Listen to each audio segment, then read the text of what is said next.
Hi boys and girls, it's Miss Reynolds with B.O.R.E.D. Better Off Reading Every Day. I have two great books for you today. The first one is These Hands, written by Margaret H. Mason and illustrated by Floyd Cooper. These Hands.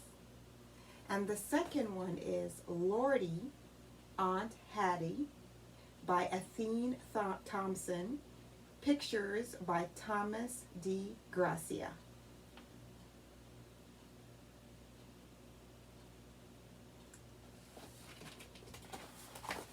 Shuffle them up. Every now and then I like to shuffle them up. And today is Wednesday, so we're halfway there, we're halfway back. We're almost to the end.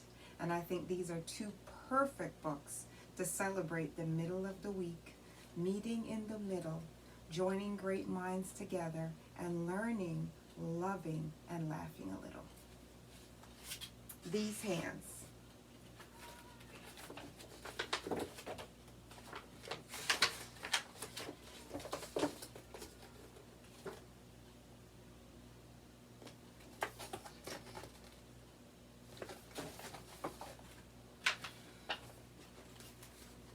Look at these hands, Joseph. Did you know these hands used to tie triple bow tie knot?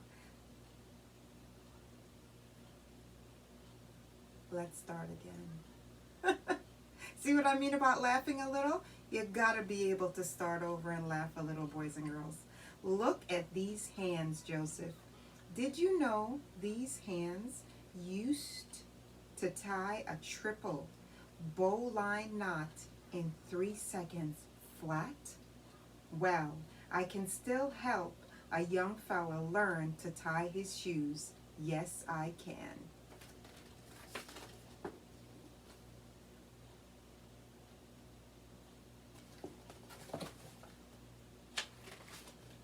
Look at these hands, Joseph. Did you know these hands used to make the ivory sing like a sparrow in springtime? Well, I can still show a young fella how to play heart and soul. Yes, I can.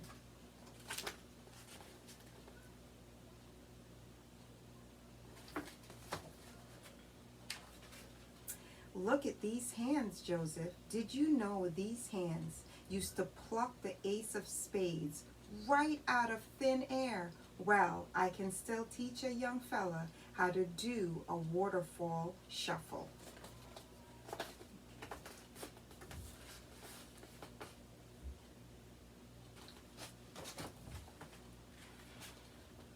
Look at these hands, Joseph. Did you know these hands used to throw a curveball faster than a dive-bombing honeybee?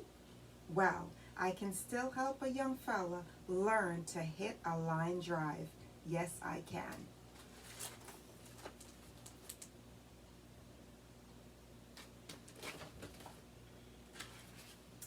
Look at these hands, Joseph. Did you know these hands were not allowed to mix the bread dough in the Wonder Bread factory? Did you know these hands were not allowed to touch the bread dough in the Wonder Bread factory?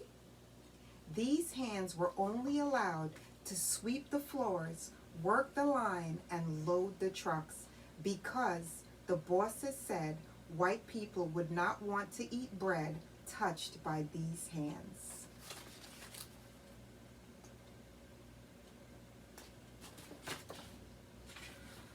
Well, these hands joined with other hands, and we wrote out petitions.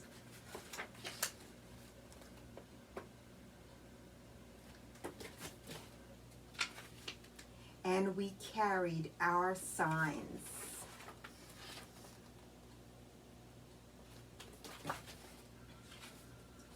And we raised our voices together.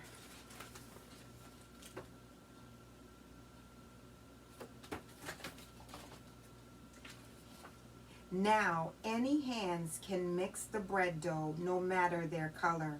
Now, any hands can touch the bread dough no matter their color. Yes, they can.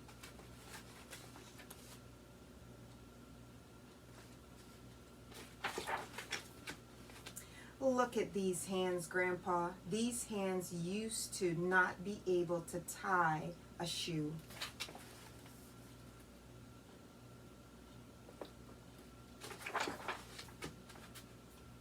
Or play the piano or shuffle the cards.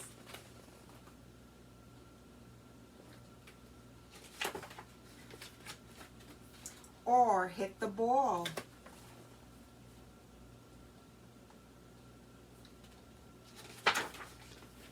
Now I can do all that plus bake a fine loaf of bread, can't I?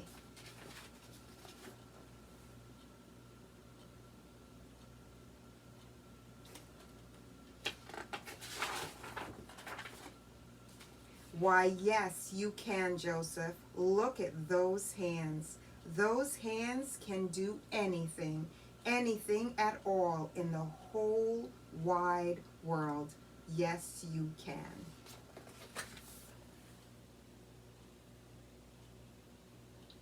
And that is the end of These Hands. And this is the back of the book, boys and girls. I'll read it to you. Joseph's grandpa could do almost anything, almost. He could play the piano, throw a curveball, and tie triple bow line in 3 seconds flat. But as he tells his grandson, there used to be something his hands couldn't do. They could not bake bread in the Wonder Bread factory.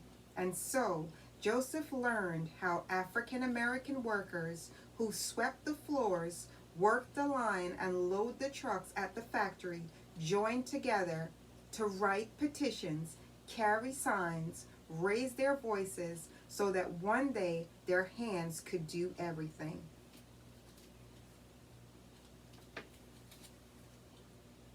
And the page that I love the best out of this book, which I do not own the rights to, boys and girls, but I loved sharing this with you because it shows how far we have come as a people by doing it together. It says, well, these hands joined with other hands, and we wrote petitions with other hands. They did it together. And we carried our signs. And we raised our voices. Now, any hands can touch the bread dough, no matter their color. Yes, they can. Now, any hands can mix the bread dough, no matter their color. And look at him there, doing his work. Together, we can make anything happen, boys and girls. That's what I want you to take from that book. And our second book is Lordy, Aunt Hattie. And I love this one because I think you know Miss Reynolds is going to be an aunt really, really soon for the first time.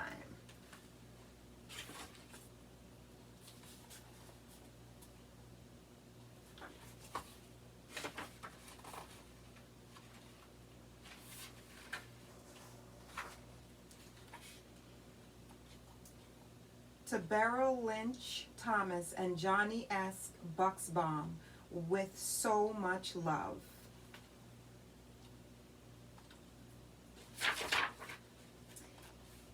Hey, you girl, shouted Aunt Hattie.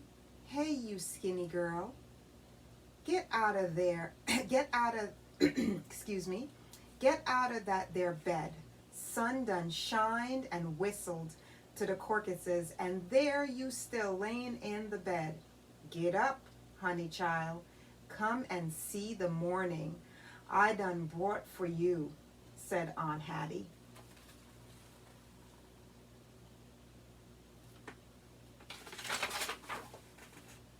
I'm coming, Aunt Hattie, yawned Jeppily. Well, come on then, Buttercup, said Aunt Hattie. I got my buttercup, some fried side meat and hot pan biscuits too.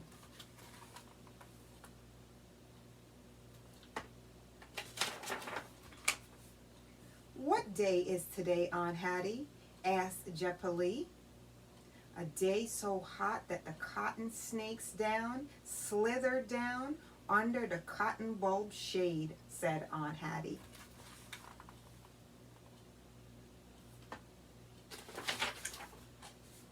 No. Is it time I be getting my learning books? Asked Jepperly. No, it's time for them honeysuckle berries to be hung so low and heavy with them big purple juicy berries, said Aunt Hattie, just waiting for somebody with a little tin pan.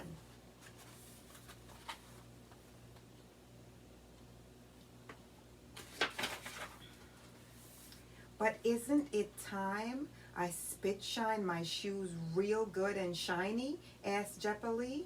No, honey, it's time for them catfish to jump so high they lands in the frying pan of Cousin John, said Aunt Hattie.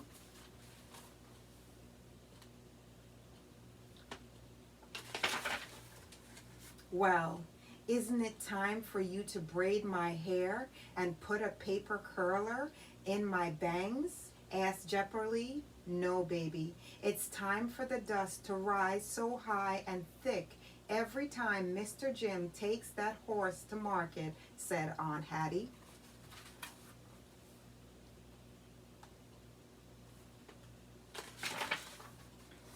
Aunt Hattie, isn't it time we patched my dress and got me some fancy fine ribbon from the yard goods store? Asked Jepperly. No, pumpkin. It's time for the old folks to sit from morning hot to evening cool in their porch chairs, said Aunt Hattie.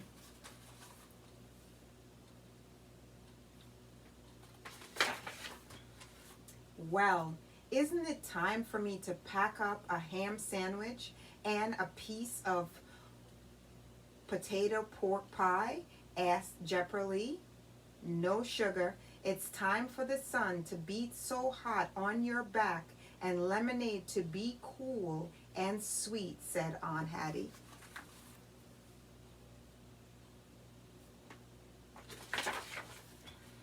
Well, Aunt Hattie, isn't it time for learning books or shining shoes or braiding hair or patching dresses or packing lunch? Asked Jepperly. No, child, it ain't time for any of them things, said Aunt Hattie.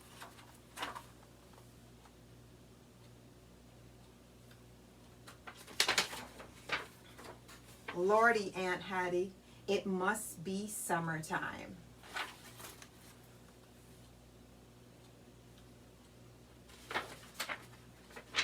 The end, boys and girls, of Lordy, Aunt Hattie. And my favorite page in this book is when she asked her aunt, well, Aunt Hattie, isn't it time for learning books or shining shoes or braiding hair or patching dresses or packing lunch? Asked Jepperly. And her aunt says to her, no, child, it ain't time for any of them things, said Aunt Hattie. I love that. An auntie and her niece.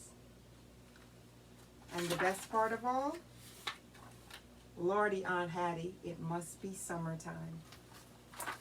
It's summertime and the living is easy. Just swinging in the swing and enjoying the breeze. Boys and girls, I chose this book because it shows a beautiful relationship between an aunt and her niece. And I have a niece coming that I am really looking forward to. And also, I'm dedicating these books, to my brother and his wife, because my brother gave me this fabulous shirt from Rosa Park Elementary School, which is one of my favorite schools in the world because somebody that I love and know happens to work there. So we're celebrating with two beautiful books. We're celebrating Rosa Parks, who you know has a lot to do with this particular book because she also stood for her rights to be able to do what she wanted to do. And we've come a long way because of what she did. And also in this book, what the grandpa was explaining to his grandson. the changes that were made by working together, sharing love, like I always say, and making good things happen. Yes, things seem like they stay the same, but things do change and things do get better. But the only way that that can happen is if we are constantly, constantly working together. Together with you, together with me, together with everyone. We can make beautiful stories like this come to life and make it happen. So even though I don't own the rights to any of these books that I have read to you, the magic in this story today is love, love, love, and more love. From me to you. From Bored with Miss Reynolds, Better Off Reading Every Day. From these hands and this almost aunt. I'll see you really soon, boys and girls. Bye.